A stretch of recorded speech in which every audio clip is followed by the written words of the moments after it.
Hi, my name's Tracy. I like to build Jeeps. I like to build a lot of things, but Jeeps is probably where my passion is. To me, that if you could do anything and you had all the funds and the resources to do it, that's where I spend my time. This is a CJ that I built. Used it for a couple of years. It's a 78 CJ. It was a Jeep I had, and honestly, it was a kind of a teal green color back when those colors were cool. Well, it wasn't cool anymore, and I couldn't stand to see it. So the idea of taking it in and changing it from a standard to an automatic and then getting rid of the color transformed it into this guy here, and he's been a ton of fun. We've been Moab, Sand Hollow, running 40-inch tires, 1 tons front and rear, Atlas transfer case, LS motor, 4L60 transmission in this one. It's just been a lot of fun. This was another Jeep that I built a few years before that, and my wife liked it. I built it, and she wanted to take it for a drive, and I kind of jokingly said, here's the keys, take it for a drive and see what you think. I thought she'd come back and go, well, that's too hard to get in and out of. And she came back and kept the keys. And 2 weeks later, I'm like, I got to at least take it back to the shop and go over the bolts again and make sure everything's tight. And that's been her daily driver ever since. So this next project that we're building, and I'm going to update lots of videos along the way just so you can see the process and kind of what goes through into doing a job like this. Number one, it isn't hard. It's just something that takes time and it takes resources.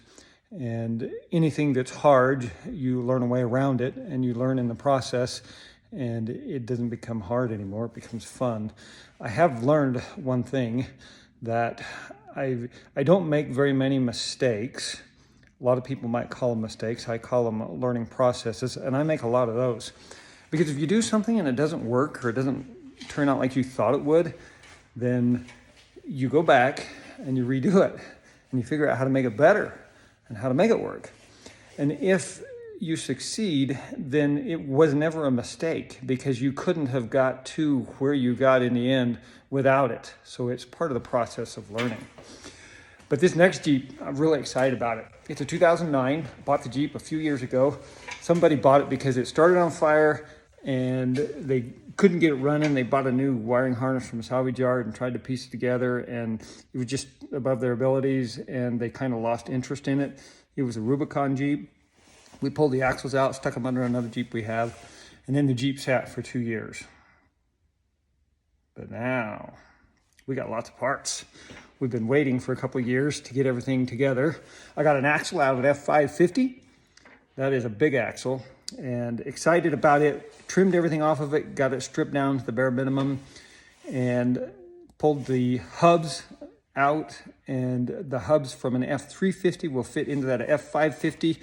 And the reason for doing that is to get it down to an 8-lug bolt pattern, because you want to buy a wheel that matches your rear axle and that's not real hard to get price-wise.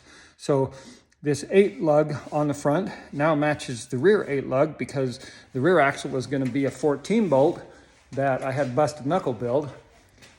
And when I started pricing out what it was going to cost me to build it, it was almost as much as what Busted Knuckle was charging me to build it. So, I mean, I wasn't born yesterday, but, you know, it didn't take me long to realize if I can pull that thing out of a crate and it's ready to roll, that's the direction I'm going. So the axle's here, and I had them weld Ford C's on the ends of the 14-bolt tubes. And the reason for that is so that from the C's outward, all that is a Ford. The 14-bolt comes out of GM, but the exterior of this is all going to be Ford. And we do that so that the 8-bolt lug on the rear will match the 8-bolt lug on the front, because you don't want to have wheels with different bolt patterns on one rig. So that axle is here. We're going to put a Rock Slayer suspension under it. Excited, been talking to Noah, Rock Slayer over in California, and I got the suspension here. He's been a lot of fun to talk to, and probably talk to him more in this process. I've got a Vortec V8 out of a Chevy Suburban that we're going to put in this Jeep. We're going to use the computer and everything that was in that Suburban to make that motor run. Got a 4L80 that we ordered sometime back. It's supposed to be here next week. That's the bigger the GM transmissions that fits that motor. I just want to be a little more sturdy because give us a little more options in tire size. Planning on running 42s. I'd like to go 44s, but I'm not sure I can get the tire size I want with a 44, so may run 42s. Right now I got a set of 42s that I found a screaming deal on. A guy was needing some money and I was needing some wheels and tires to mock this project up. So I sent my 17-year-old daughter to Mountain Home, meet him with some cash, and I got me a set of bead locker wheels and some wore out tires that are 42s, IROCs, and they'll work to fab it together so that at least I got axles that'll roll around and then a frame that'll roll around. That's a big deal when you're trying to build a project like this because you're moving it from lift to bay and then from bay to lift and then back into the paint room to get painted. And if it'll roll on wheels, it's just a lot easier. So excited about that. We got steering we're going to put underneath this is going to be full hydraulic front and rear. And I got busted knuckles electrical over hydraulic system for the rear. That means it won't be tied into the front in any way. Traditionally, if you use the same orbital valve for the front and rear, you can only steer one end at a time. And if that's what you're used to, it's really no problem, but I want to be able to steer them simultaneously. Crab walk down the road, I guess. So that stuff's all on its way. It should be here in a couple of weeks. I've got transfer case, an Atlas transfer case. Waited 7 months for that from Advanced Adapters, but it is here now and ready. I got some ORI shocks, gonna go 20 inches. That should be a lot of travel. That's the exciting thing. The articulation on this thing should really be good. And the reason I like the ORIs after studying, I think King coilovers are really good, nothing against them. I love them on the orange Jeep that we've been running. And there are people that say they're the best thing out there, and maybe they are. The ORIs, I'm kind of excited about them because you eliminate the need to build in a bump stop because it's contained within the shock, and you eliminate the need for a limit strap because it is already built into the shock because the shock can hang on itself and limits itself out. And it has a very stable ride because of how the air moves back and forth in the shock. It prevents it from shifting up and down quickly so that you have a stabilizing effect and you don't have to run a stabilizer bar front or rear. So we're going to try it and we'll see. We may back up and go, we like King coilovers better and make a change. That's the nice thing about when you're building a project is if you don't like something, it was a learning process and you go back and you change it. The project hoped to be done for April. Easter Jeep Safari down in Moab. Don't know if we can make it or not, but the goal is to be all ready for the shocks that we ordered last February and will be here this February to be all ready to bolt them in when they show up. That's a lot to do between now and February. But our deadline is Easter Jeep Safari in April, and if we miss that, we'll push for the Sand Hollow trip in June.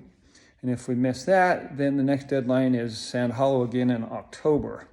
But I got a Jeep to go and take if for some reason that one doesn't get done. So I'm not footless. And if something happens to that one, I can take that one back there. But we're going to keep you updated in the process.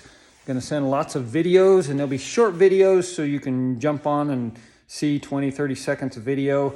Going to show you how to strip down the axle. We've got to completely cut off all the suspension mounting points on this axle. Everywhere where a control arm fit in or a spring fit in, front and rear, upper and lower, all that's got to be cut out. And we're going to use what's called a gouger on a plasma cutter. And that gouger will just kind of clean that off the frame and really does minimal damage to the frame. And any issues we have there, we can weld them up and grind it smooth again. And then once that's done, the body will have to be set on, and then the engine and transmission will have to be set in place.